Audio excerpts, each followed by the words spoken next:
You know, we all rely on logic, cause and effect, right? It's how we make sense of the world.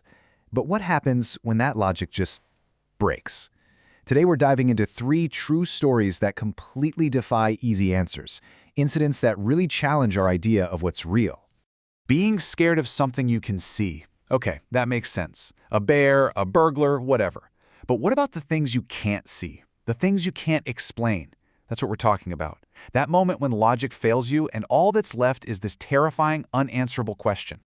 All right, so our first story kicks off with a guy who calls himself a total skeptic. He doesn't believe in ghosts, the paranormal, any of it. So when he agrees to pet sit for a friend, he's just expecting a quiet, easy weekend. Yeah, he was very, very wrong.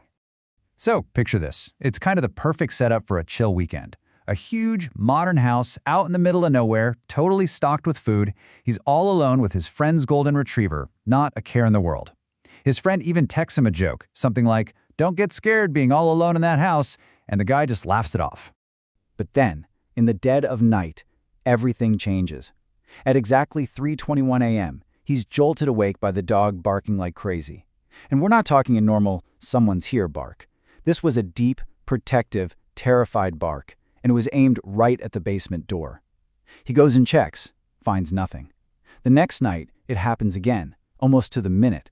Only this time, the dog isn't just barking. It's whimpering, absolutely petrified of whatever is on the other side of that door. And this is where you can see things really escalate. The first night, it's just this weird, unnatural cold spot, and the dog won't go near it. But the second night, whoa.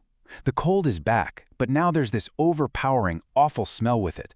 And get this, family photos are knocked over, bar stools are on the ground. Whatever this is, it's now physically moving things around.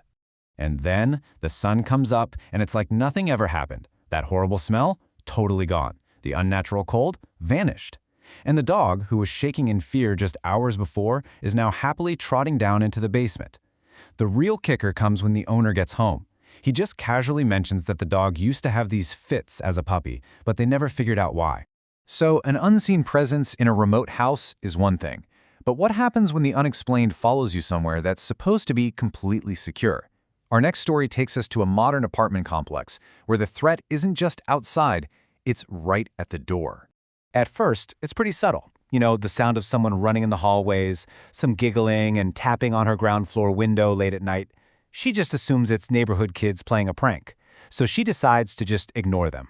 Figures they'll get bored and leave. She could not have been more wrong. A few days later, the building manager shows her the security footage. At 2 in the morning, 2 small hooded figures that look like kids walk right up to her door.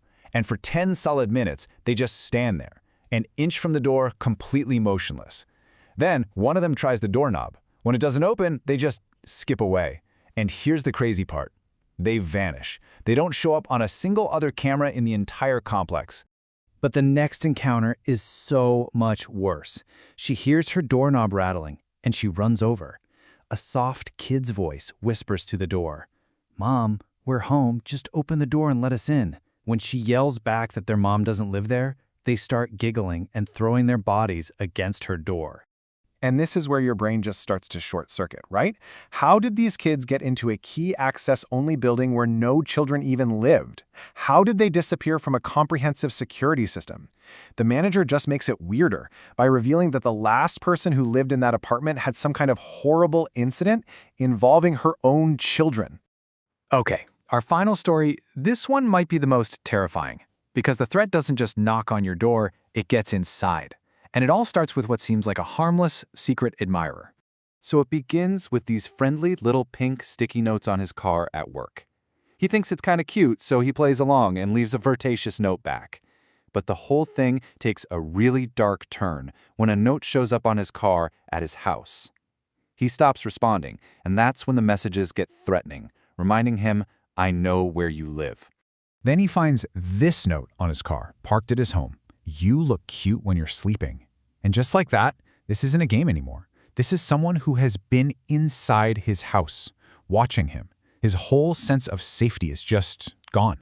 So now he's terrified, obviously, on high alert. One night, a shuffling sound wakes him up. He grabs a baseball bat and creeps through his house, the living room, the kitchen, but he finds absolutely nothing.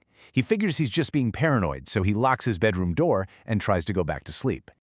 The next morning, he goes to the kitchen to make breakfast.